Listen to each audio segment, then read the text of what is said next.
Buenas, muy buenos días a todos. Vamos a dar comienzo a esta segunda sesión, un taller de hipertensión pulmonar, al cual di en llamar la cocina del diagnóstico. ¿Por qué la cocina del diagnóstico? Porque para mí el gran desafío en hipertensión pulmonar, que es una patología rara, es el diagnóstico, es encontrarla. Y cuando a mí me presentan un paciente que me dicen que tiene hipertensión pulmonar, lo primero que yo pienso es que no tiene hipertensión pulmonar. O sea, que tengo que descartar o encontrar un montón de cosas para estar convencido de que ese paciente tiene hipertensión pulmonar. ¿Y por qué es eso? Porque la prevalencia de la hipertensión pulmonar es de 7 a 26 casos por millón de habitantes. Y la incidencia es de 1 a 8 casos por millón de habitantes. Eso quiere decir que si lo miramos en la República Argentina, hay entre 45 y 360 casos nuevos por año, y en la Argentina tendría que haber entre 300 y 1.200 pacientes con hipertensión pulmonar. Entonces realmente es algo raro. Entonces cuando yo pienso, me plantean que un paciente tiene hipertensión pulmonar, digo, bueno, seguramente debe tener otra cosa. Entonces, cuando nosotros miramos en el algoritmo diagnóstico de hipertensión pulmonar, lo primero que nos dice es descartemos que no tenga enfermedad cardiovascular del corazón izquierdo o enfermedad respiratoria.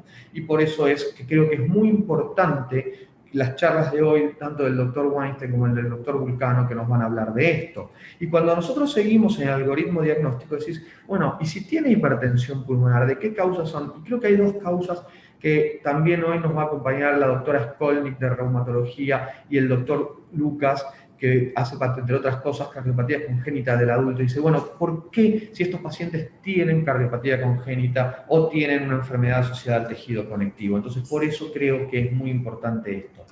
Y en este contexto la pregunta es, ¿cuándo tenemos que salir a buscar a estas patologías, la hipertensión arterial pulmonar? En algún momento tenemos que salir a buscarla, y en realidad básicamente la tenemos que salir a buscar en los pacientes que tienen esclerodermia. ¿Por qué?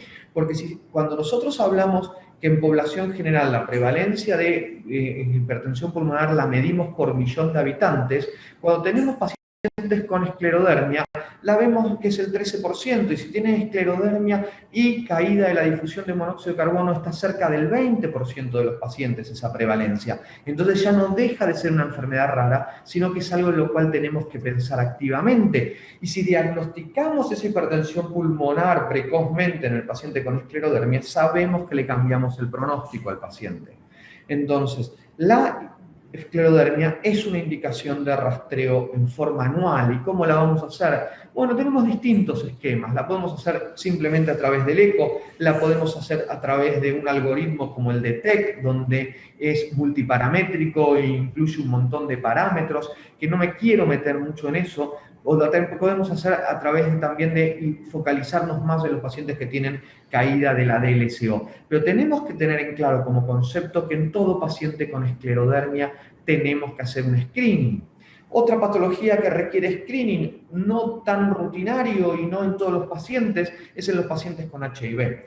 Pero si tenemos un paciente que tiene HIV y tiene hepatitis C, más si es mujer o se contagió porque usa drogas endovenosas, también tiene indicación de hacer screening. Y si ese paciente con HIV empieza con disnea, pensemos en que puede tener hipertensión pulmonar. No pensemos que solamente es la enfermedad infecciosa. Entonces, es algo que tenemos que tener en nuestro mapa mental. Y obviamente los pacientes que tienen una familiar o que sabemos que tiene una mutación que produce hipertensión pulmonar, son pacientes en los cuales anualmente, si yo tengo un paciente que tiene hipertensión pulmonar, sus hijos todos los años se tienen que hacer un eco para buscar que no tengan o no desarrollen hipertensión arterial pulmonar. Al igual que los pacientes que vamos a someter a un trasplante hepático. Si yo soy que tengo un paciente al cual lo voy a someter a trasplante hepático, y no solo se la tengo que encontrar porque me cambia el pronóstico, sino porque si tiene hipertensión pulmonar y lo someto al trasplante hepático, la mortalidad quirúrgica asociada a ese trasplante puede llegar al 50%.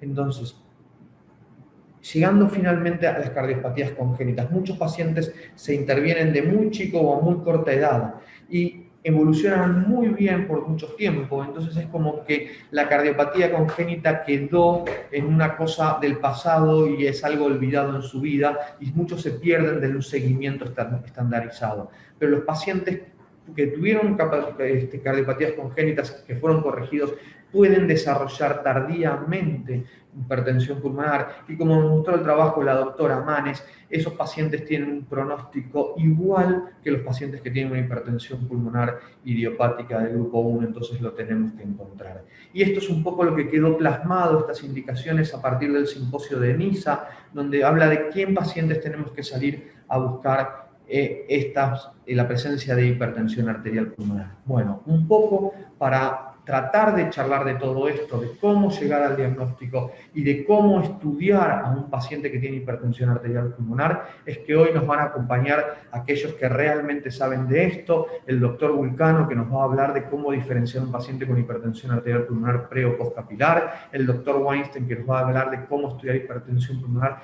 en un paciente que tiene enfermedad respiratoria, la doctora Skolnick, que nos va a hablar de cómo estudiar un paciente con enfermedad del tejido conectivo, y el doctor Luciano Lucas de cardiopatías congénitas. Muchas gracias y lo invito al doctor Vulcano a que nos dé la primera charla. Norberto.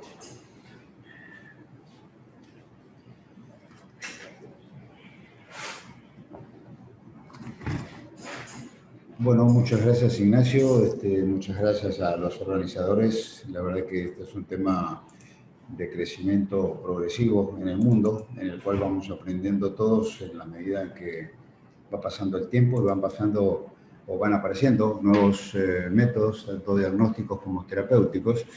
Y en realidad, cuando uno piensa en la hipertensión pulmonar pre y postcapilar, básicamente uno está pensando en la pacientes del grupo 2, que son los pacientes de origen cardíaco, que son los más frecuentes. Y para pensar el tema les muestro este viejo esquema que la mayor parte de ustedes lo habrán visto, un esquema muy práctico cuya autoría desconozco, pero que se usa hace bastante tiempo, donde muestra la vena capilar, la aurícula derecha, el ventrículo derecho, la arteria pulmonar, el capilar pulmonar, venas pulmonares, la aurícula izquierda, el ventrículo izquierdo y finalmente la aorta. Hipertensión pulmonar desde el punto de vista rigurosamente semántico es cuando incrementa la presión pulmonar acá en la arteria pulmonar. Lo que pasa es que eso es el término muy general que es común a todas las patologías o a todos los casos de hipertensión pulmonar, independientemente de las múltiples causas que pueden darle origen. El síntoma capital de la hipertensión pulmonar es la disnea, y no vamos a entrar en detalles de cómo empezar a estudiar un paciente con disnea. Por supuesto que habrá que hacer un interrogatorio, el examen físico, la radiografía de tórax, el electrocardiograma, etcétera, hasta llegar al nivel de sospecha. Como dijo el doctor Bluro hace un momentito, uno tiene que pensar de que el paciente no tiene hipertensión pulmonar, pero cuando finalmente avanza sobre estos datos y se encuentra con un paciente que sigue teniendo disnea, el índice de sospecha lo tiene que llevar a una herramienta capital en el diagnóstico de esta patología, que es el ecocardiograma. El ecocardiograma es absolutamente útil, pero desde el punto de vista de la investigación de la hipertensión pulmonar, es un método que estima la presión sistólica pulmonar, no la mide, la estima, da datos también sobre la presión diastólica, pero básicamente su fuerte radica en la estimación de la hipertensión pulmonar sistólica. Con el ecocardiograma, entonces, uno tiene la posibilidad de hacer todo el screening, todo un seguimiento de patologías del corazón izquierdo, en donde permite dar datos de la función sistólica y diastólica ventricular izquierda, de la existencia de valvulopatías, eventualmente coronariopatías, si hay trastornos regionales de la contractilidad, valora la función diastólica y, por supuesto, un arma crucial en el estudio de las patologías congénitas. Pero cuando uno descarta en el ecocardiograma estas patologías izquierdas y se encuentra con que la presión sistólica sigue estando elevada, tendrá que pensar en la posibilidad de que existan una patología del grupo 1, 3, 4 y 5, pero por supuesto el 2 sigue estando presente porque, como vamos a ver más adelante, la hipertensión pulmonar generada por el corazón izquierdo puede dar también limitaciones en precapilar. Una vez tenido estos datos, se podrá pensar si el paciente va o no al cateterismo derecho, y en casos muy especiales, si se requiere o no un test de vasorreactividad pulmonar. Las causas de hipertensión pulmonar generadas por el corazón izquierdo, puede estar dada por la hipertensión, por la función sistólica ventricular izquierda reducida, que esté conservada, que son los casos más frecuentes y seguramente los más difíciles de estudiar, si depende de una patología valvular, si hay combinación de drogas y también, obviamente, si existe una cardiopatía congénita capaz de generar este tipo de hipertensión pulmonar. El paso subsiguiente para certificar la existencia o no de hipertensión pulmonar es el cateterismo derecho. Esto no es más que una muestra, es simbólico mostrarles una curva de presiones pulmonares que no vamos a desarrollar, pero a través del cateterismo derecho nos vamos a encontrar con que, se encuentran datos, parámetros de la función de las presiones pulmonares que por otra parte son indicadores, predictores de mortalidad. En el primer caso, uno puede encontrar, obviamente, que si el paciente tiene una cardiopatía izquierda, va a cumplir con las generalidades de la ley de tener una presión pulmonar media superior a 20 milímetros de mercurio y la presión capilar pulmonar por encima de 15 milímetros. Esta puede ser una de hipertensión pulmonar aislada, en donde cumple con estas reglas generales que le acabo de mencionar, presión pulmonar media por encima de 20, capilar por encima de 15, pero en el caso de ser aislada tiene una resistencia pulmonar, una resistencia vascular pulmonar que está por debajo de 3 unidades de Wood. Las guías hablan también del gradiente diastólico pulmonar menor de 7, que el gradiente diastólico pulmonar significa la diferencia de presiones entre la presión diastólica pulmonar y la capilar pulmonar. Pero resulta que con eso no es todo, porque puede haber una situación en la cual los pacientes tienen una posición combinada y le puse esta estrellita roja porque son los pacientes más difíciles de diagnosticar. Acá vale la pena alguna consideración fisiopatológica. Los pacientes con insuficiencia cardíaca o con hipertensión pulmonar por causa izquierda tienen obviamente una dificultad en la eyección ventricular y como consecuencia de eso aumenta la presión en la aurícula izquierda que se propaga hacia atrás y aumenta la presión capilar. Por razones aún no conocidas, algunos pacientes pueden, además de aumentar la presión capilar, tener resistencias pulmonares normales.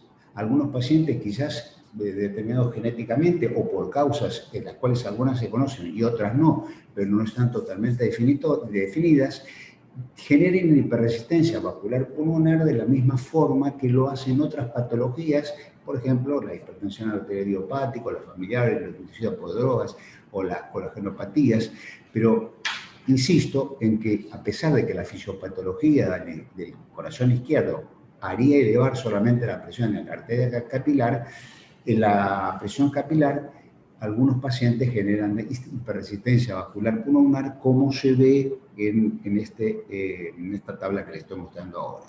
Existe el concepto también que se valora cada vez que se hace un cateterismo cardíaco del gradiente diastólico pulmonar, que como acabo de decir hace un momentito, es la diferencia entre la presión diastólica pulmonar y el capilar pulmonar, y el gradiente transpulmonar, que es la diferencia de la presión media pulmonar y el capilar pulmonar. Datos muy útiles, pero que por razones de tiempo no se pueden desarrollar totalmente ahora.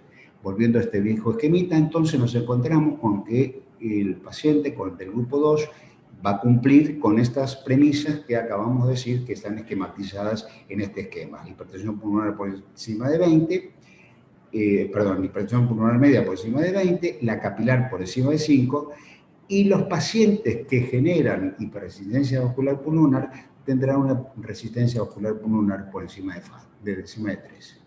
La pregunta es, ¿así de fácil tenemos resuelto el problema con esto?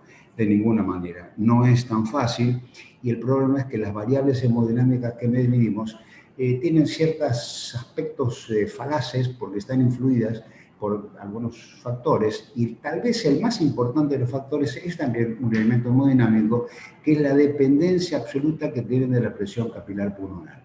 Estamos muy acostumbrados a medir presión capilar pulmonar porque lo tenemos en muchos pacientes que tienen catéteres internados en áreas de cuidados intensivos cardiológicos, pero la medición de la presión capilar pulmonar tampoco podemos desarrollarlo ahora, pero tiene que ser cuidadosamente medida y por manos muy expertas, porque está muy vinculado o es muy dependiente a si el paciente tiene o no tiene onda B, si está configuración auricular, si está bien calibrado el equipo, si está puesto en el sector medio del tórax, todos unos aspectos técnicos que pueden hacer modificar en forma muy importante los resultados de estas mediciones. Decimos entonces que no es tan fácil y hay algunas propuestas para certificar y clasificar a los pacientes del grupo 2. Por ejemplo, establecer el fenotipo de este grupo 2, porque puede estar dado por disfunción sistólica, por los pacientes que tienen función deprimida, la función sistólica que puede estar deprimida, que puede estar preservada o que pueden ser valvulares. Y por supuesto también los pacientes con cardiopatías congénitas, de los cuales no me voy a ocupar porque tenemos un experto en el panel que se va a ocupar de estos. Para saber este fenotipo y para responder estas preguntas, tenemos que saber que existen algunos confundidores, muchos confundidores. Acá puse algunos de los más importantes. Por ejemplo, la hipertensión pulmonar arterial primaria puede tener iguales factores de riesgo que los del grupo 2. La esclerosis sistémica puede involucrar el corazón sin involucrar la vasculatura pulmonar y por lo tanto confundirnos en relación con el diagnóstico. La hipertensión pulmonar tromboembólica crónica puede dificultar la medición de la presión capilar, que es crucial a los fines de obtener los demás valores, porque no por todas las arterias pulmonares existe el mismo flujo como consecuencia de la obstrucción que genera el tromboembolismo de pulmón. Y después, además, los pacientes con disfunción izquierda, pero con función preservada, pueden tener alteraciones en la DLCO baja y confundirlos con pacientes de etiología respiratoria del grupo 3. Por esta causa, para clasificar o para certificar el fenotipo de estos pacientes, es necesario complementar estos estudios o estos pacientes con otros estudios como la resonancia magnética, pruebas cardiopulmonares de ejercicio, pruebas de laboratorio como el BNP, etc. A los fines de saber si el paciente tiene o no tiene una hipertensión pulmonar con aumento de la precapilar y aumento de la presión postcapilar, existen tablas de pretest para saber si el paciente cumple con alguno de estos factores vinculados a la edad, la obesidad, hipertensión pulmonar, intervenciones cardíacas previas, fibrilación auricular, etcétera, que de estar presentes pueden inducirnos a pensar de que el paciente realmente tiene una hipertensión pulmonar del grupo 2. Y en función de la gravedad de esos datos, están clasificados en altas, intermedias y bajas. Estos datos son surgidos del octavo simposio de hipertensión pulmonar del año 2018, por eso puse el esquemita ahí arriba. Bien, si los pacientes tienen hipertensión pulmonar con criterios de alta probabilidad de patología izquierda, el tratamiento, o mejor dicho, la probabilidad de disfunción sistólica es muy presente y el tratamiento de esa hipertensión pulmonar va a ser el tratamiento de la insuficiencia cardíaca. Si el asunto es muy categórico, porque el paciente tiene, por ejemplo, una cardiopatía dilatada o una cardiopatía chagásica, en donde la función sistólica es muy mala, no requerirá un cateterismo cardíaco, aunque suponemos que la presión pulmonar media va a estar por encima de 25, la capilar por encima de 15, y la resistencia vascular pulmonar va a ser normal. Es una inferencia porque estos pacientes no los vamos a estudiar. La segunda propuesta para clasificar estos grupos o para saber de qué se tratan es determinar en el pretest a los fines de identificar a qué pacientes tengo que hacer un cateterismo o no. Y volvemos a la misma tabla. Las guías del sexto congreso, la sexta reunión de hipertensión pulmonar, dice que los pacientes que tienen de estos grupos, de estos pretest, tienen una calidad intermedia o que tienen criterios adicionales asociados, como la sospecha de hipertensión pulmonar idiopática o esclerosis sistémica o hipertensión pulmonar, estos pacientes deberían ser recomendados o deberían hacerse un cateterismo cardíaco frente a la posibilidad de que tengan alguna de estos factores o que realmente sea una insuficiencia cardíaca con función conservada. Eso habrá que averiguarlo. tendremos que averiguar entonces a través del cateterismo, por eso la hipertensión pulmonar media, creo que acá está mal la sigla, la presión capilar y si tiene o no resistencia vascular pulmonar. Esto dice la guía.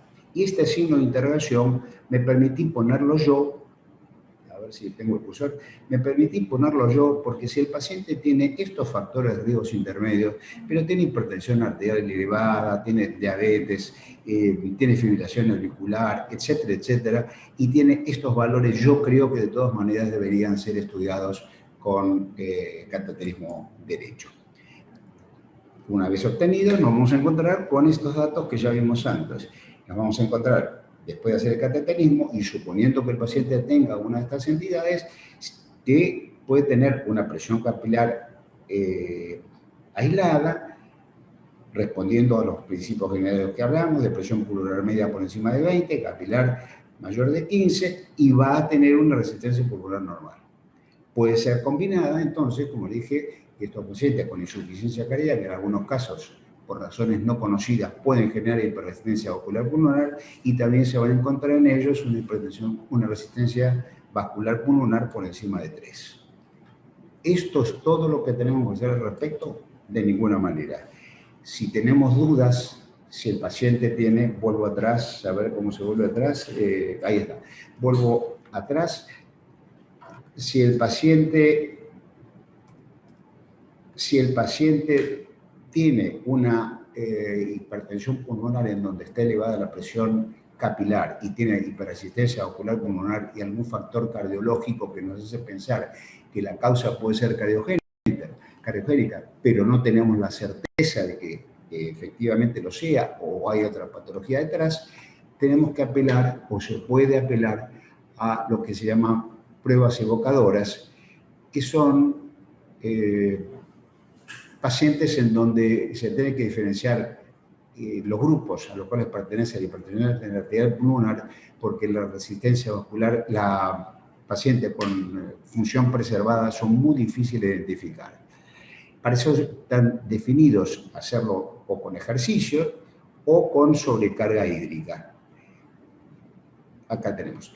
En el caso del ejercicio, sí, es un método que requiere una infraestructura compleja, no todos los centros lo disponen, está muy influida por la edad, por el peso del paciente, por si el ejercicio se hace en posición supina o se hace en posición vertical, la velocidad de carga con la que se administra o con la que se impone ese ejercicio, etc.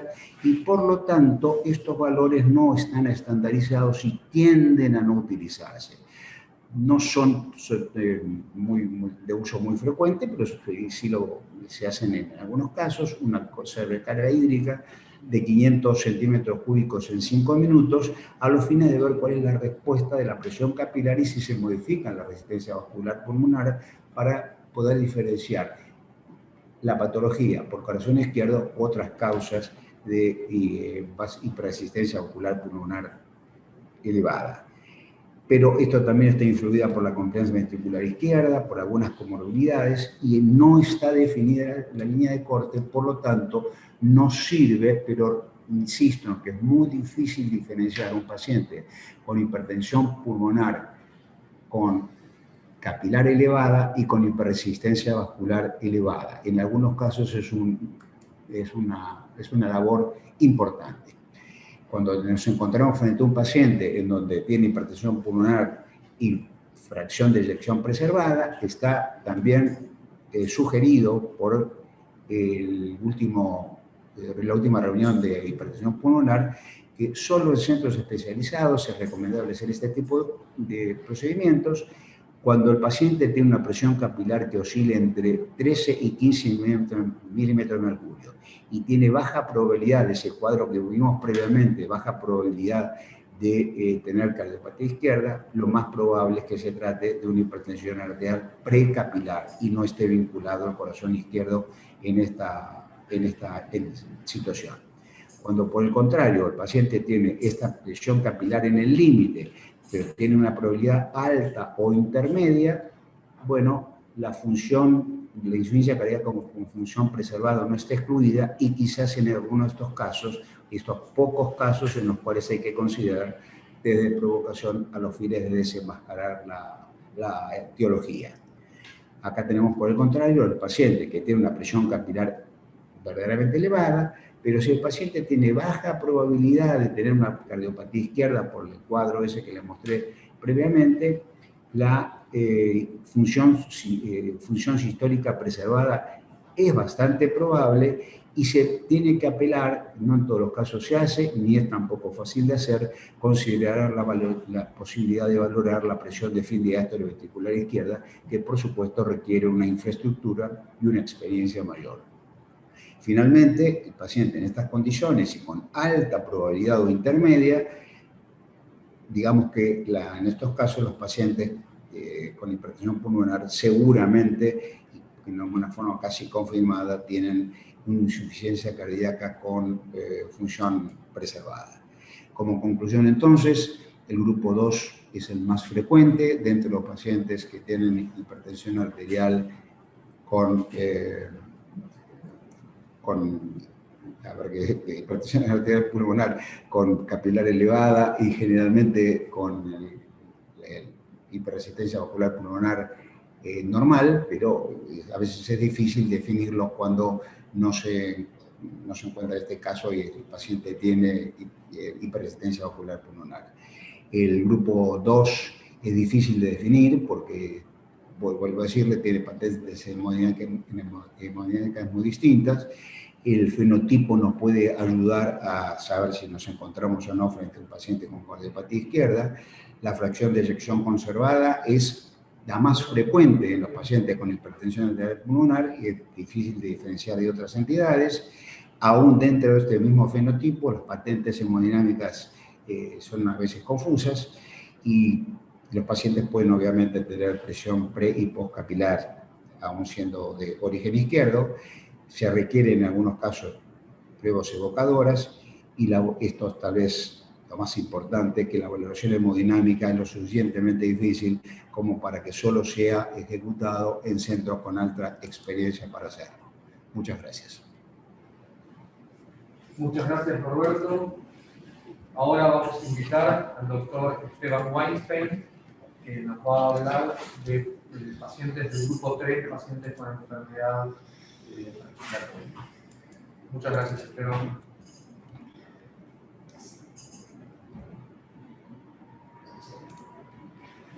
Hola, muy buenos días a todos. Muchas gracias por invitarme. Voy a tratar de ser lo más breve y conciso posible. Les voy a hablar un poquitín de hipertensión pulmonar en contexto de enfermedades pulmonares. La definición de hipertensión pulmonar es hemodinámica, no importa para qué grupo clínico de hipertensión pulmonar sea. Es decir, yo puedo tener una enfermedad pulmonar crónica sin hipertensión pulmonar, con hipertensión pulmonar, o sea, una media mayor a 20, 21 a 24, y con hipertensión pulmonar severa, lo que antes se llamaba fuera de proporción, cuando la media es mayor a 35 mililitros de mercurio. ¿Cómo es que hay que estudiar la hipertensión pulmonar en alguien que tiene enfermedad pulmonar? Y la respuesta es usando el cerebro. No queda otra opción y vamos a tener que integrar hallazgos clínicos, hallazgos tomográficos y hallazgos funcionales con el objetivo de entender si la hipertensión pulmonar corre en paralelo o no a la enfermedad pulmonar. Y creo que va a haber tres grandes escenarios. Un pulmón esencialmente normal con hipertensión pulmonar, que no nos cierra para un grupo 3, un pulmón esencialmente destruido con enorme destrucción del parénquima pulmonar, que nos va a cerrar, que acompaña cierta grado de hipertensión pulmonar a esta enfermedad, y después hay las grises con pequeño daño al pulmón, pequeño daño estructural y aumento de la presión pulmonar en ese contexto van a necesitar estudiar un poquitito más. El cateterismo derecho y cuándo utilizarlo es algo relativamente controversial.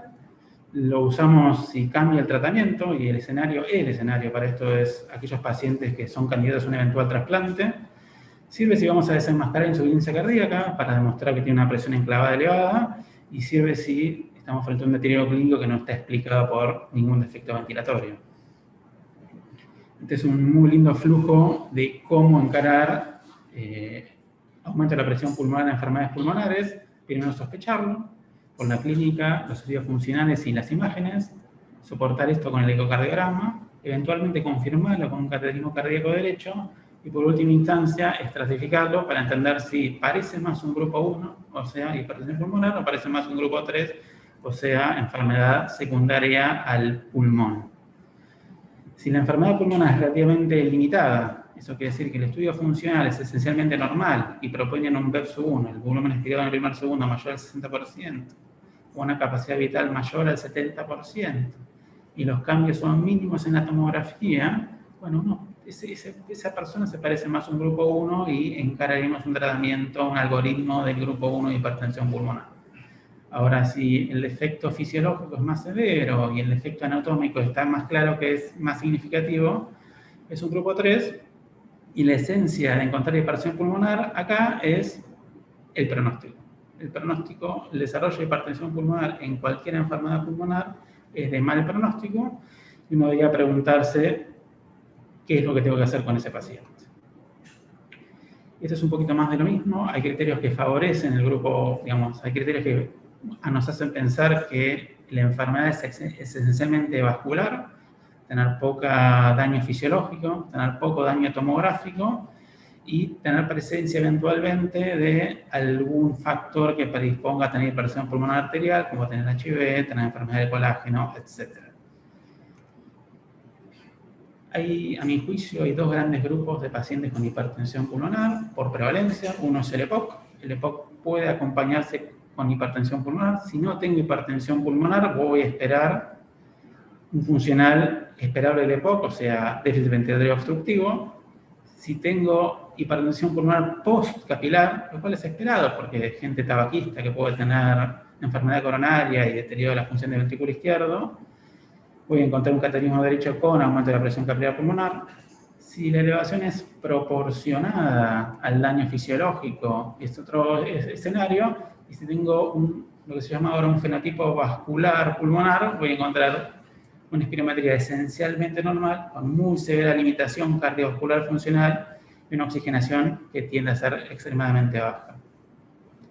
El otro grupo son las enfermedades intersticiales, esencialmente la fibrosis pulmonar idiopática, donde pasa un poco lo mismo. Tengo que buscar que haya mucha disociación entre la severidad del compromiso funcional y la elevación de la presión de la arteria pulmonar. El flujo que se propone en estos escenarios es muy similar. Si tengo una destrucción del parénquima o poca alteración funcional, pienso en un fenotipo que se parece a la hipertensión pulmonar arterial del grupo 1.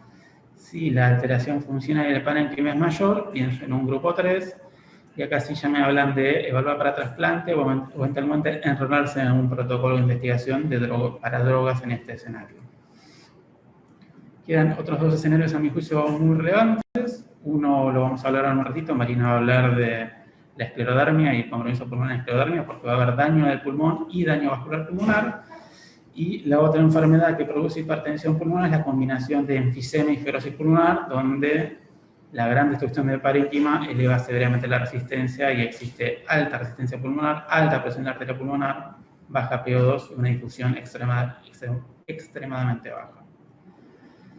Evaluar hipertensión pulmonar en enfermedad del pulmón impacta en el pronóstico, tal vez sea el valor pronóstico aislado más relevante, tal vez más relevante todavía que los estudios de función pulmonar, impacta en la calidad de vida.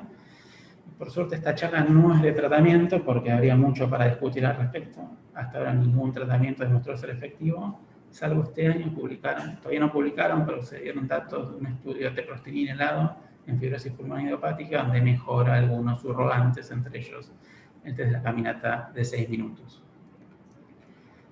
Ahora no tengo más para decirles. Si quieren, después hacemos preguntas. Y cedo el lugar a María. Muchas gracias, Esteban. Muy claro, muy lindo.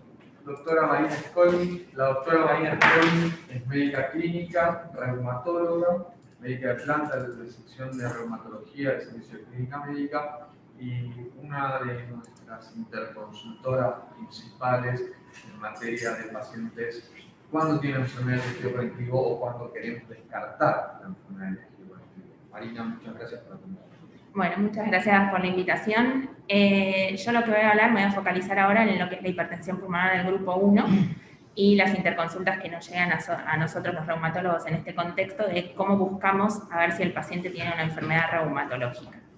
Entonces, la pregunta es, ¿tiene enfermedad reumatológica asociada o no? Como hablaba recién Esteban, en realidad las enfermedades del tejido conectivo se pueden asociar a hipertensión pulmonar de los distintos grupos.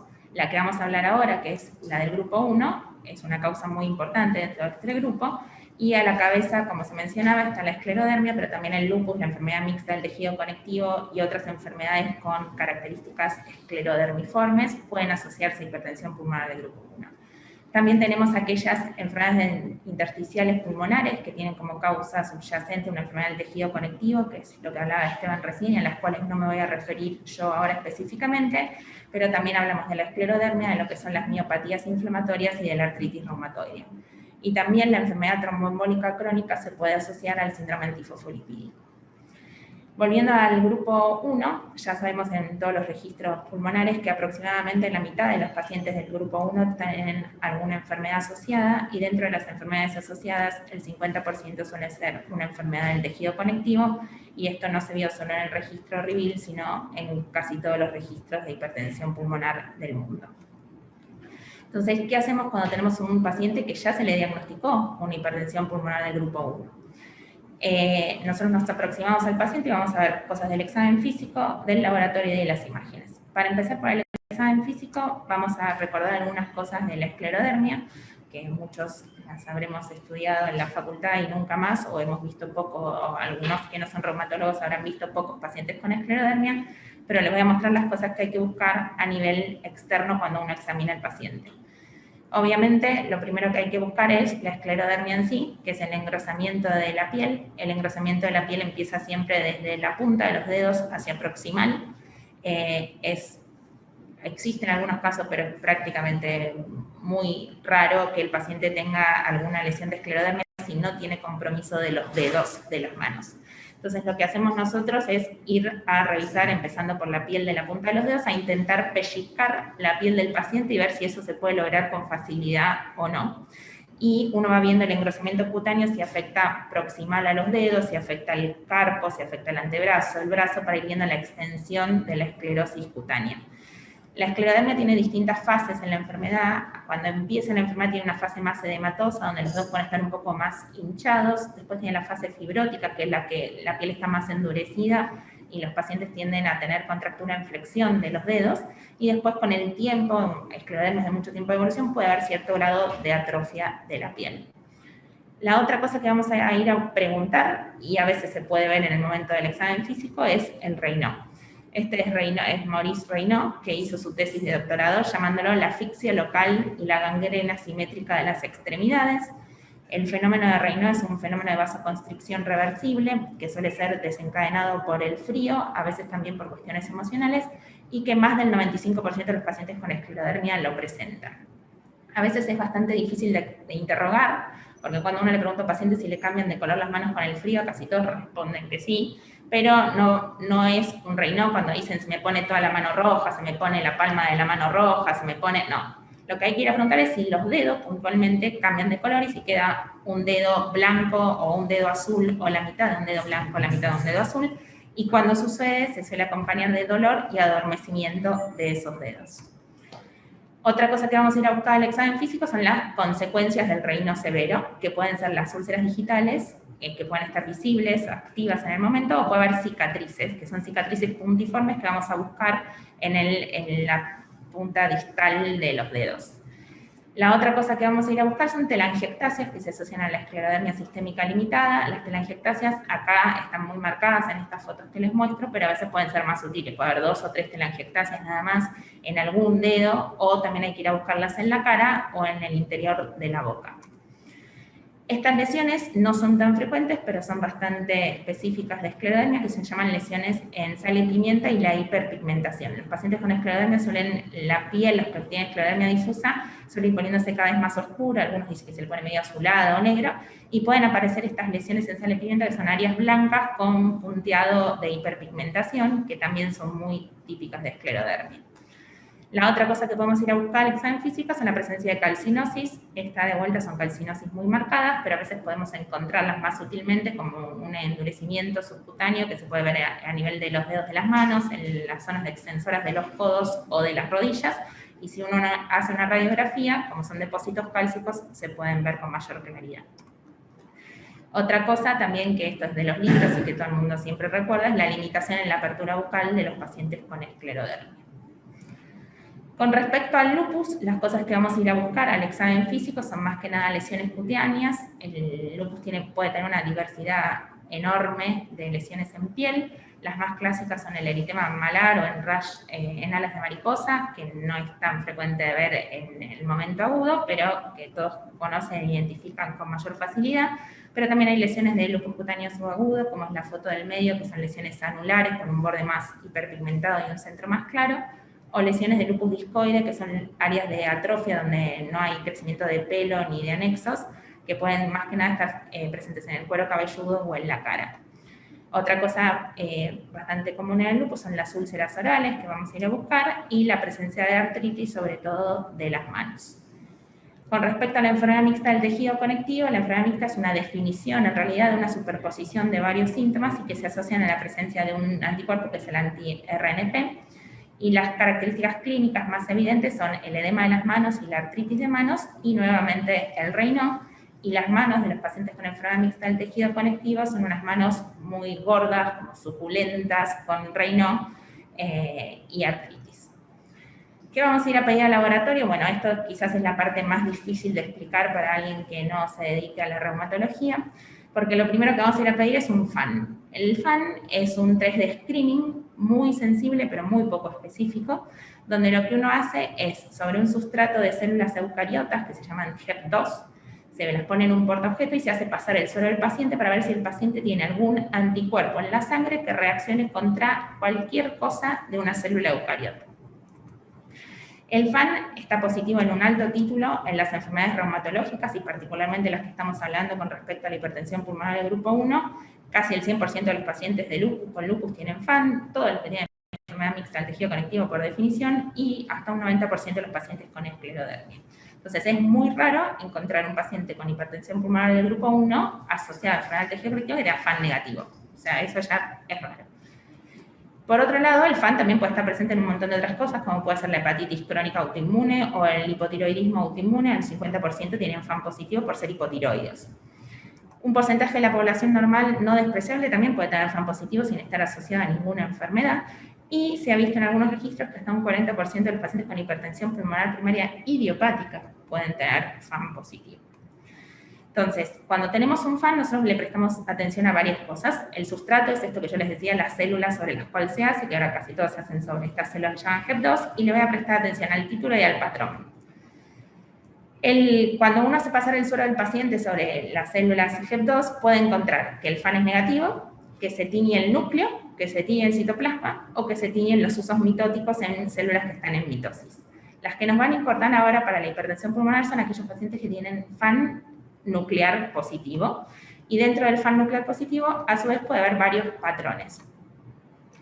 Esto es cómo se tiñe el núcleo de esas células. El núcleo se puede teñir de forma homogénea, se puede teñir de moteado fino, se puede teñir moteado grueso, se pueden teñir los nucleolos o se pueden teñir los centrómeros. Cada uno de estos patrones se asocia con un antígeno y un anticuerpo específico. No siempre está en lineal, pero en general, por ejemplo, los pacientes que tienen un FAN homogéneo, o sea, los que tienen pacientes que tienen anti-DNA positivo, el núcleo se tiñe en forma homogénea. Los que tienen anti-RO o anti-LA se tiñe moteado fino. Anti-RNP, moteado grueso. Los pacientes que tienen esclerodermia limitada y un anticentrómero, el patrón del FAN obviamente es centromérico. Entonces, ¿qué hacemos nosotros para interpretar el FAN? Primero lo que vemos es si el título es negativo, positivo, con baja sospecha, con alta sospecha clínica, o positivo en alto título. Si es positivo en alto título o hay una alta sospecha clínica, lo que voy a ir a buscar yo es el compromiso al examen físico del que hablábamos, el compromiso de la piel, articular, si tiene Raynaud, si tiene telangiectasia, si tiene miositis, y en función de eso vamos a ir a pedir los anticuerpos específicos de cada enfermedad para poder llegar a un diagnóstico de lupus, de esclerodermia, de enfermedad mixta. Entonces, si queremos resumir qué es lo que más voy a encontrar en los pacientes con hipertensión pulmonar, en el caso de la esclerodermia, FAN positivo, y los anticuerpos que más se asocian a esclerodermia es el anticentrómero, el antiesclero 70 y el anti-RN polimerasa 3, o el FAN en patrón nucleolar, que también se asocia a esclerodermia. En el caso del lupus, las alteraciones de laboratorio pueden ser muchas. Lo más típico es el FAN positivo y el anti-ADN positivo, pero no tenemos que olvidar que los pacientes con lupus suelen consumir complementos, suelen tener citopenias en el hemograma, y una gran proporción de ellos tienen alteración a nivel de la función renal o de la orina. En la enfermedad mixta del tejido conectivo, como yo les decía, por convención, tienen FAM positivo y anti-RNP positivo, y como una gran proporción suelen tener miositis, le prestamos atención también a la CPK. Y por último, ¿qué es la otra cosa de imágenes que nos puede ayudar para hablar de una hipertensión pulmonar del grupo 1? La capilaroscopía. La capilaroscopía es un estudio que hacemos los reumatólogos para ver los capilares en el lecho unguial. Hay muchos aparatos para hacer capilaroscopía y algunos muy sofisticados, también se puede hacer con una lupa de gran aumento, y esto es lo que más comúnmente usamos, que es un videocapilaroscopio. El videocapilaroscopio, como ustedes ven, es un instrumento portátil que se conecta a una computadora y con el cual uno va mirando el lecho unguial. Y vamos a ir a buscar la morfología de estos capilares y los signos de injuria capilar que se asocian a la presencia de un reino secundario. Estos signos de injuria son las microhemorragias, los megacapilares y las zonas avasculares. Acá les muestro a la izquierda, esto es una densidad de capilares normales, que se mide por campo de 1 milímetro, y a la derecha vemos un paciente que tiene una densidad de capilares disminuidas, que eso habla de algo patológico. La otra cosa que vamos a mostrar, como vemos acá, son las alteraciones de la forma de los capilares. A la izquierda tienen un capilar dilatado y un capilar, este es indilatado y este es arborificado. Esto no necesariamente es patológico, pero a la derecha sí vemos lo que es una hemorragia que se llama pila de monedas. Cuando el reino es severo, se rompe el capilar, los glóbulos rojos se extravasan y quedan apiladitos así, y eso se ve en el lecho unguial, eso habla de un reino secundario. Acá lo que vamos a ver también, otro hallazgo patológico, son estos megacapilares dilatados, que son signos de un reino secundario importante, y zonas avasculares cuando ya hay un paciente con, por ejemplo, una esclerodermia de mucho tiempo de evolución. En función de esto, la capilaroscopía, en función de la densidad, el tamaño de los capilares, la morfología y las hemorragias, la capilaroscopía se puede clasificar en aquellos patrones que no son esclerodermiformes o patrones esclerodermiformes, que son los que se asocian a enfermedad del tejido conectivo, como la esclerodermia y la enfermedad mixta. Tanto es así la importancia de la capilaroscopía para clasificar un paciente como esclerodermia, que está dentro de los últimos criterios de clasificación. La capilaroscopía patológica es un criterio para clasificar un paciente como portador de esclerosis sistémica. Y por último, hablando de hipertensión pulmonar, todas estas alteraciones vasculares que se ven a nivel de la capilaroscopía se asocian a lo que pasa a nivel de la arteria pulmonar. Hay muchos estudios, ustedes pueden buscar en PubMed, está lleno de estudios de las alteraciones capilaroscópicas y la asociación con hipertensión pulmonar, tanto en esclerodermia como en lupus, como enfermedad mixta, y se cree que lo que está pasando a nivel del lecho capilar unguial también es lo que está pasando a nivel del lecho arterial pulmonar. Así que, en resumen, y esto es un algoritmo mío, no es sacado de ningún lado, cuando tenemos un paciente con hipertensión pulmonar de grupo 1 y yo quiero saber si está asociado a una enfermedad reumatológica, primero vamos a preguntar por síntomas, haciendo foco en lo que es el síntoma, el reino. Segundo lugar, vamos a ir a revisar al paciente y vamos a buscar lesiones en la piel y artritis. En tercer lugar, vamos a ir a pedirle un laboratorio con a la cabeza el FAN como test de screening número 1 y después cosas más específicas. Y si nos quedan dudas de si el paciente tiene Raynaud o no tiene Raynaud, voy a pedirle una capilaroscopía para ver las alteraciones morfológicas. Muchas gracias. Muchas gracias, Marina. Me encantó. La verdad es que muy linda charla. Y ahora vamos a invitar al doctor Luciano Lucas. El doctor Luciano Lucas es médico de planta del servicio de cardiología y se ha especializado en cardiopatías congénitas del adulto. Así que, Lucho, por favor, ilustranos vos. Bueno, muchas gracias por la invitación, muchas gracias a Janssen por el apoyo.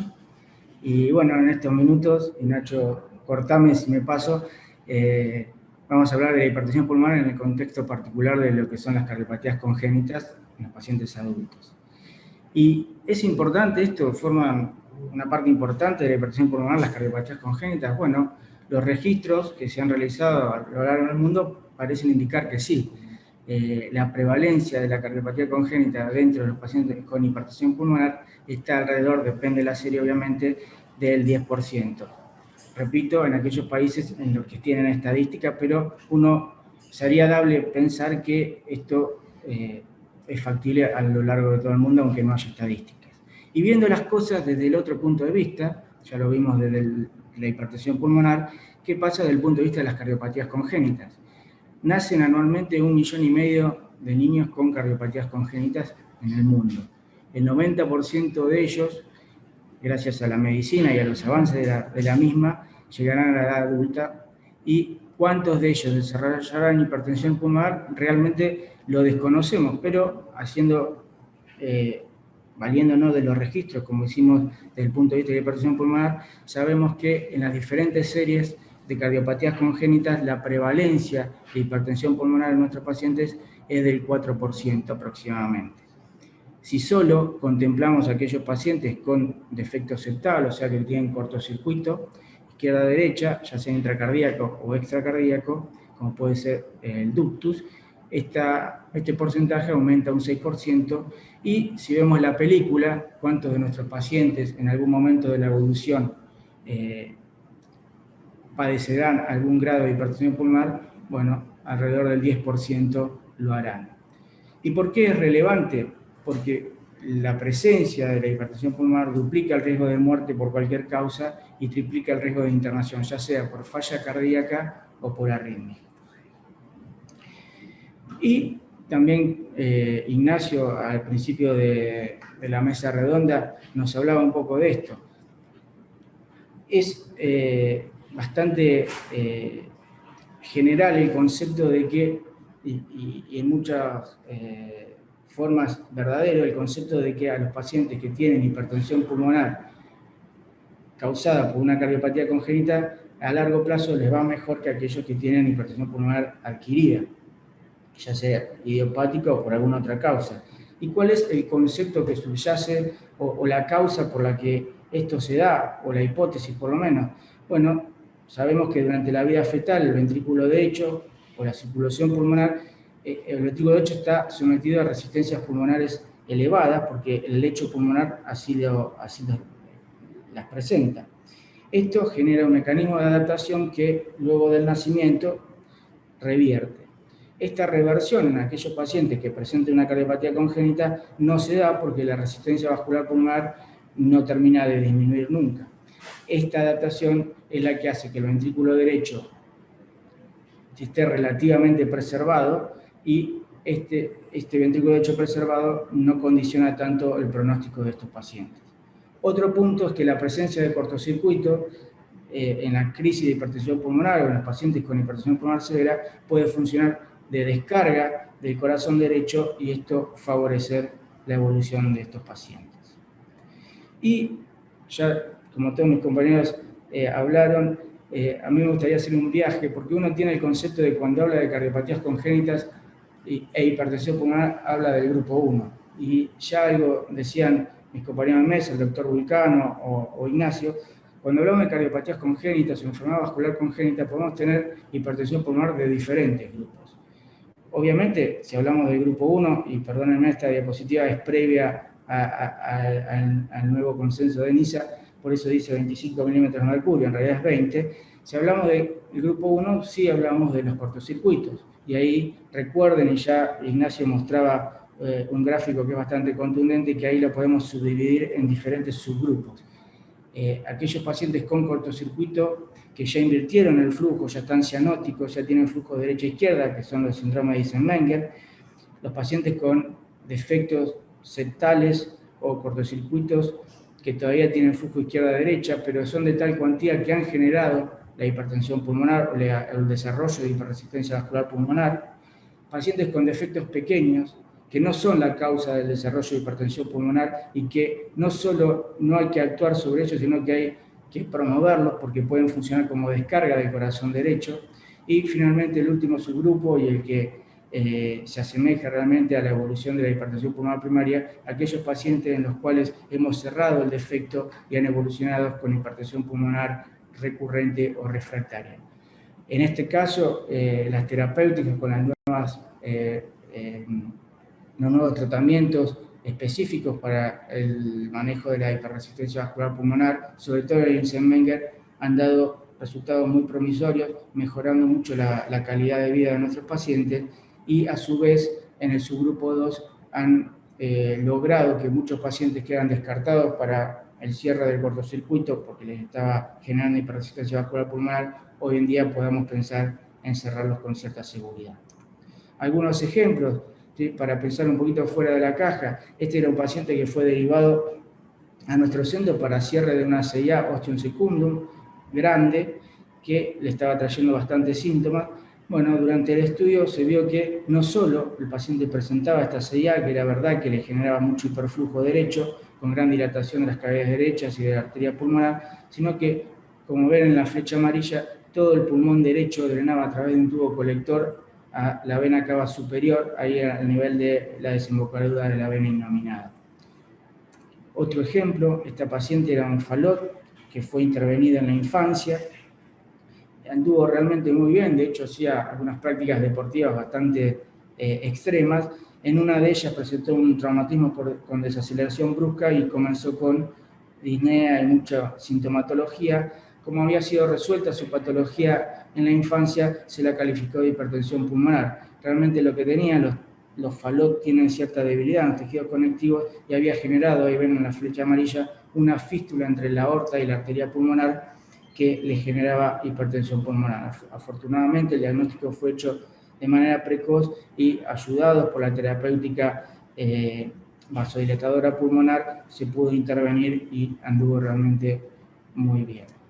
Pasando al grupo 2, y de esto nos habló algo el doctor Vulcano, no solo cuando uno pensaría en hipertensión pulmonar del grupo 2, dice cardiopatía adquirida, miocardiopatía isquémico-necrótica. Bueno, a mí me gustaría mostrarles, este es un paciente con una doble discordancia, esto es discordancia auriculoventricular y ventrículo arterial, es decir, ahí vemos que la aurícula derecha está conectada a un ventrículo izquierdo, y ese ventrículo izquierdo surge la arteria pulmonar, y del otro lado tenemos una aurícula izquierda conectada a un ventrículo morfológicamente derecho, y de ahí surge la arteria aorta. ¿Y por qué es relevante esto? Porque si bien durante la infancia no fue necesario intervenirlo, este paciente con el transcurrir de los años y un ventrículo derecho sometido a presiones sistémicas crónicamente genera lo que generó aquí, dilatación y difusión ventricular derecha con aumento de la presión de diástole e hipertensión pulmonar. Con lo cual, este es un claro ejemplo de una cardiopatía congénita que puede evolucionar a hipertensión pulmonar del grupo 2. ¿Por qué es importante? Porque los que hacemos cardiología de adultos tenemos mucha información y mucha evidencia en cuanto al manejo de la miocardiopatía dilatada adquirida. Pero este ventrículo derecho en posición derecha, la verdad, en posición izquierda, perdón, en posición sistémica, la verdad que lo que hacemos es traspolar la información que tenemos de la miocardiopatía adquirida a estos pacientes, pero la verdad que la evidencia no es mucha a este respecto.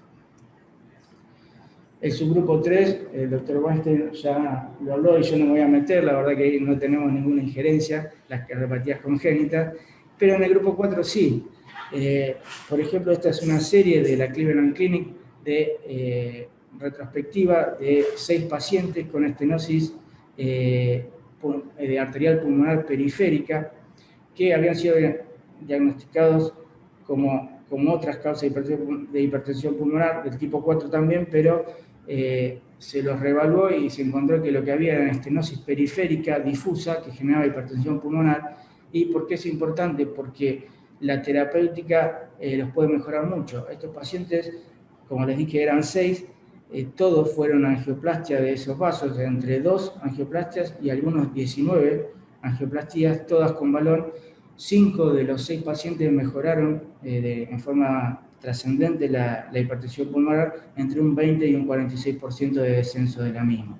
Con lo cual, hacer un diagnóstico de esta índole es muy bueno porque la evolución de estos pacientes o la sintomatología mejora mucho. Finalmente, el grupo 5, aquellos pacientes que no tienen una fisiopatología clara o que no hay una fisiopatología preponderante sobre otra, podemos tener dos tipos de patología. La hipertensión pulmonar segmentaria, cuya definición podemos ver ahí, son pacientes que tienen algunos segmentos pulmonares afectados por remodelado vascular y al menos uno conservado. ¿Sí? Esta es una patología de muy difícil diagnóstico. Obviamente el cateterismo es trascendente, pero es muy difícil llevarlo adelante y muy difícil realizar el diagnóstico. Existen múltiples patologías que pueden llevar a a la hipertensión pulmonar segmentaria, y no solo patologías, a veces en las intervenciones que hacemos paliativas para el manejo de las cardiopatías congénitas, llevamos a los pacientes a anastomosis sistémicos pulmonares que pueden hacer que la presión sistémica repercuta sobre uno de los pulmones o algunos segmentos y generar hipertensión pulmonar segmentaria. En estos pacientes, si bien la evidencia no es mucha, las nuevas drogas que se dirigen específicamente a la resistencia vascular pulmonar han dado algunos resultados beneficiosos. Y finalmente, lo que es el ventrículo único, ya sea operado o no operado. En este caso hay múltiples patologías que pueden terminar en este tipo de hemodinamia, o sea, la resolución univentricular. A modo de gráfico, aquí vemos un cateterismo, a la izquierda lo que llamamos el GLEN, que es la anastomosis de la vena cava superior a la arteria pulmonar. Este es el primer paso del bypass total del ventrículo derecho, y el segundo paso a la derecha, que es un tubo extracardíaco, este es el caso, pero hay otros, que anastomosa la vena cava inferior a la arteria pulmonar. De esta manera queda excluido el corazón derecho, no hay bomba del lado derecho y la circulación se da por la presión negativa del tórax o por aumento de la presión venosa. Fíjense que este paciente es tan trascendente que no haya obstrucciones en el sistema, que este paciente tiene hecha una fenestra, por eso ven que cuando se inyecta contraste se llena parcialmente la aurícula derecha. En este caso, ¿sí?, uno tendría el concepto de que si hay hipertensión pulmonar esto no es compatible con la vida porque no hay bomba de ese lado. Bueno, esto es así, es verdad, la hipertensión pulmonar haría que no haya flujo y esto sería muy dificultosa la sobrevida, pero esto no significa que no haya resistencia vascular aumentada o que por más que no esté en valores críticos para el sistema esté dificultándole el flujo. Esta patología y esta resistencia vascular hoy en día está sujeta a mucho estudio porque las nuevas drogas, ya sea en la línea de la endotelina, de inhibidores del receptor de endotelina o los inhibidores de la fosfodiesterasa 5, han sido muy estudiados y hay estudios en curso para ver si bajando la resistencia vascular pulmonar mejoramos el flujo en el sistema y esto hace que nuestros pacientes tengan mejor calidad de vida. Finalmente, y ya termino, decirles que para diagnosticar hipertensión pulmonar y para asociar una cardiopatía congénita tenemos que tener muy en claro qué cardiopatía estamos viendo y cuál es el método de resolución. Y traigo un ejemplo. Esta es una paciente que había sido intervenida en su infancia por una transposición de grandes vasos, luego se mudó, perdió seguimiento y por síntomas la verdad, muy sutiles, concurrió a la consulta, le hacen un ecocardiograma y diagnostican hipertensión pulmonar severa. La paciente lo que tenía una transposición de grandes vasos, es decir, la arteria aorta surgía del ventrículo derecho o del lado derecho y la arteria pulmonar surgía del ventrículo izquierdo. Hay dos formas de corregir esta patología: o switchamos los vasos, cirugía que es bastante dificultosa, muy demandante y que es nueva, o lo que hacemos es corregimos el flujo a nivel de las aurículas, es decir, el retorno venoso sistémico lo derivamos a la válvula mitral, de ahí al ventrículo izquierdo y de ahí a la aorta, y lo que viene por las venas pulmonares lo derivamos a la tricúspide, el ventrículo derecho y de ahí a la aorta. Si nosotros medimos el reflujo a nivel de la tricúspide, lo que estamos midiendo es presión sistémica, siempre nos va a dar alta. Con lo cual, esta paciente fue tratada durante mucho tiempo, se le prohibió embarazarse y en realidad lo que tenía es la circulación normal para el tipo de patología que tenía y la resolución que tenía. Para concluir, las cardiopatías congénitas pueden llevar a desarrollo de hipertensión pulmonar de diferentes grupos, no solo del grupo 1. No toda hipertensión pulmonar es hiperresistencia vascular pulmonar y no toda presión pulmonar normal es sinónimo de ausencia de hiperresistencia. El diagnóstico y el manejo requieren conocimiento de la patología congénita subyacente y en algunos tipos de hipertensión pulmonar vinculada a cardiopatías congénitas las nuevas drogas han demostrado con evidencia beneficios y en otros se hallan estudios con beneficios clínicos ambiguos. Muchas gracias.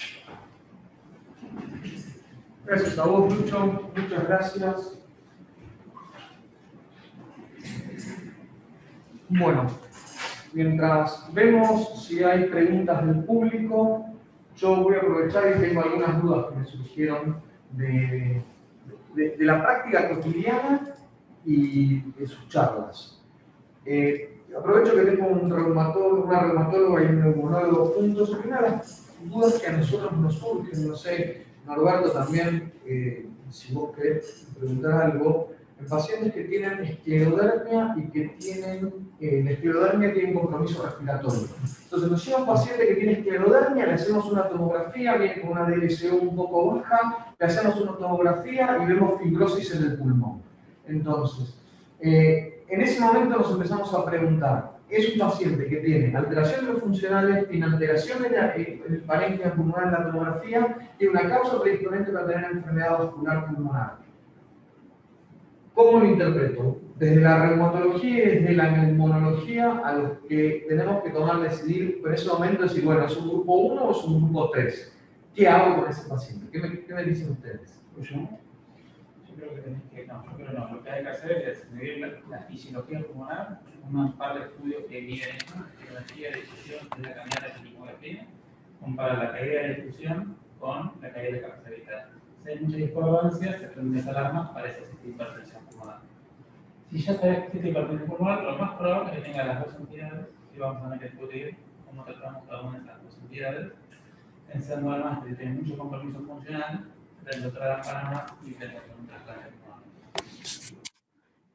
Una de las cosas que usamos mucho en reumatología, que en cardiología sé que no lo usan tanto como en clínica, pero en los pacientes con esclerodermia nosotros les pedimos todos los años ecocardiograma, función respiratoria y constitución de monóxido de carbono, y el cociente, como decía Esteban, entre capacidad vital fuerza del LSO mayor a 1.6, que es lo que decía Esteban, de una caída de la difusión de monóxido de carbono más desproporcionada que la de la capacidad vital, es muy subjetivo de hipertensión pulmonar, o sea, del grupo 1. O sea, a ver, como para pasarlo, a un paciente le cayó la DLCO más de lo que vos hubieses esperado que le caiga para el compromiso restrictivo de ese pulmón. Exacto. Entonces, si yo tengo un paciente que no tiene tanta restricción, pero tiene mucha caída de DLCO, esa caída de DLCO es no por fibrosis, sino por aumento de la resistencia vascular pulmonar. Exacto. Ese es el concepto que nos podemos quedar. Exacto. Bien. Componente vascular, en este caso lo más probable es que sea aumento de resistencia, pero podría ser un mecanismo con el pobre pulmón. Entiendo, quería hacer otra pregunta, pero aprovecho este tema. Sí, me imagino que hay una serie de grises dentro de esto. Ustedes lo plantearon como dos situaciones polares, pero los pacientes no están en un extremo o en el otro, están mezclados. Entonces, ahora sí viene la pregunta que yo quería hacerle de Marina, que puede ocurrir también que un paciente con esclerodermia afecte específicamente el corazón también. O sin compromiso de la vasculatura pulmonar, o sea que termina habiendo un tercer factor de confusión. Entonces, quizás la pregunta sea tuya, bueno, eso por una resuelven ustedes los cardiólogos, que nos encontramos con un paciente muy difícil de resolución. Sí, bueno, por eso es un poco lo que hablábamos, como el cateterismo nos va a decir un poco dónde está si hay presión capilar enclavada alta o no, si hay resistencia vascular pulmonar o no, y el compromiso cardíaco en esclerodermia no es tan común. Suele darse en pacientes con enfermedad difusa, esclerodermia sistémica difusa más asociada al anticuerpo esclero 70, no es común, y cuando lo sospechamos metemos una resonancia cardíaca, como hablabas vos, para ver si hay inflamación del miocardio, fibrosis del miocardio asociada a la esclerodermia. Ahí se podría resolver el asunto de la siguiente manera. Si el paciente tiene un compromiso respiratorio, ustedes responden con terapéutica respiratoria. Si tiene insuficiencia cardíaca, nosotros vamos a manejarlo con insuficiencia cardíaca y ustedes con medicación reumatológica. Lo único que nos quedaría pendiente es saber si atendemos o no de la resistencia vascular pulmonar con medicación específica. Eso está bastante discutido en los pacientes que tienen grupo 3 y grupo 1 al mismo tiempo, si medicarlos para, o sea, si entrar dentro del algoritmo de hipertensión pulmonar o dedicarse a tratamiento inmunosupresor y ver qué pasa y anotarlos en lista de trasplante. Tenemos una pregunta del público para vos, Marina. Dice, ¿la forma discoide del lupus también evoluciona con hipertensión pulmonar o es más benigna? Y la segunda parte de la pregunta dice, ¿en todas las enfermedades reumáticas hay que buscar hipertensión pulmonar? Bueno, primero, el lupus discoide, no, yo les estaba mostrando una lesión de lupus discoide en el contexto de un paciente con lupus sistémico. El lupus discoide de por sí, que son esas lesiones que yo les mostraba atróficas en el cuero cabelludo o en la cara, solo el 5% se asocian al lupus eritematoso sistémico. Y de los lupus eritematosos sistémicos, muy poco porcentaje hacen hipertensión pulmonar. O sea que con un lupus discoide ni por cerca hay que hacer screening de hipertensión pulmonar. Los pacientes en los que sí hay que hacer screening, y eso está en toda la guía, como dijimos 20 veces, es en los pacientes con esclerodermia o síntomas similares a esclerodermia. También nuestra tejido conectivo también requiere un screening todos los años. Y aquellos pacientes con síndromes de superposición o enfermedades no del todo definidas, pero que tienen un ROI no marcado. En esos centros que hay que hacer el screening. Y también pensarlo activamente en pacientes que empiezan con disnea. Cualquier paciente con enfermedad reumatológica que empieza con disnea, hay que hacer un eco pensando en buscar hipertensión pulmonar o signos de hipertensión pulmonar, porque muchos pacientes a veces no le encontramos hipertensión porque no tienen insuficiencia tricuspidia, pero empezamos a encontrar una aurícula derecha que está dilatada, un ventrículo derecho que está dilatado, un tapse que está dilatado. Sí, nosotros en reumatología tenemos un paciente nuestro que hace disnea, sale, o sea, le pedimos todo, porque puede pasar cualquier cosa, una tomografía de tórax, una función respiratoria con inhibición de monóxido de carbono y un ecocardio. Entre las tres cosas armamos un poco el rompecabezas. Quiero hacerle una pregunta a Luciano. No me mires así. Cuando a mí una de las cosas que me preocupan, o sea, vos agarrás el paciente muy complejo, cuando vos el paciente que tiene diagnóstico de hipertensión, de cardiopatía congénita, eso es un paciente complejo. Pero a mí me preocupa cuando recibo un paciente con hipertensión pulmonar que no tenga una cardiopatía congénita. Entonces, es como decir, bueno, yo dentro del esquema digo, bueno, listo, no tiene una cardiopatía congénita. Yo creo que el eco solo muchas veces no me alcanza para descartar que no tenga ninguna cardiopatía congénita. Decimos qué es lo que cosas tengo que pedir como para decir, bueno, estoy seguro de que este paciente no tiene una cardiopatía congénita. Puede ser que el eco no alcance para hacer el diagnóstico, si la hay. Por ejemplo, ahí vimos un paciente que tiene un pulmón drenando totalmente en la vena cava superior. Si ese paciente no hubiera tenido la CIA, no le hubiéramos dicho que tiene una cardiopatía congénita. ¿Sí? Pero este paciente hubiera tenido síntomas, hubiera tenido dilatadas las cavidades derechas, ¿sí? Probablemente hubiéramos ido a estudiar también otras cosas, o descartar otras cosas, con inmunología, reumatología, no tenía otros estigmas, pero obviamente que es muy difícil ir a buscar una anastomosis del colector del pulmón derecho allá arriba en la vena cava superior. Cuando no tenemos una causa clara, tenemos que ir a buscarla. Y la tomografía, como vimos recién, nosotros nos valemos de múltiples resonancias, por eso quería traer varias resonancias, tomografía, el cateterismo. El cateterismo a veces se para el diagnóstico y para la terapéutica también. Para medir, salvo el Eisenmenger, para medir nos sirve para todas las evaluaciones. Pero sí, muchas veces es difícil. Lo que sí, con el ecocardio es muy difícil que vos tengas un hiperflujo derecho y no tengas dilatada la cavidad derecha. O sea, el ecocardio divide un poco la sala. Si este paciente no hubiera tenido dilatada la cavidad derecha, no hubiera tenido hipertensión pulmonar, es difícil que hubiese sospechado que tiene una anomalía en el tomogenosis. Pero me parece que lo que yo me quedo con lo que vos decís es que cuando estoy evaluando a un paciente con hipertensión pulmonar, tengo que pedir una tomografía para ver el drenaje de todas las venas pulmonares. Si no encuentro la causa, ver dónde drenan pulmonares. Salvo que en el eco pueda encontrar las 4 pulmonares drenando correctamente. Que eso en los niños, en los pediátricos es más fácil, en los adultos la ventana no ayuda mucho. Entonces, bueno, Norberto, ¿querés hacer una pregunta? Este tema, la patología congénita tanto del adulto como de las corregidas, porque la patología congénita hoy en día la podemos hablar como original y retocada por la cirugía que empezó a dar unos 30 o 40 años. Entonces uno lo ve ahora con una diversidad que te admiro. Ahora es un tema que yo lo veo como dificilísimo. Este no es una mesa de diagnóstico exactamente, pero me sorprende que no se haya mencionado la resonancia magnética a los fines de como... No, de hecho, un par de las Sí, imágenes sí, que sí, ustedes sí, fueron sí. mencionando.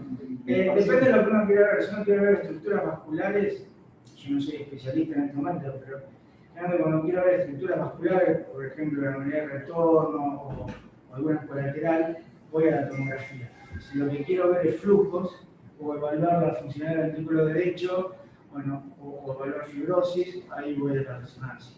Y depende de lo que esté buscando, básicamente. Obviamente los dos métodos son excelentes, pero hay algunas cositas que uno hace mejor que otro.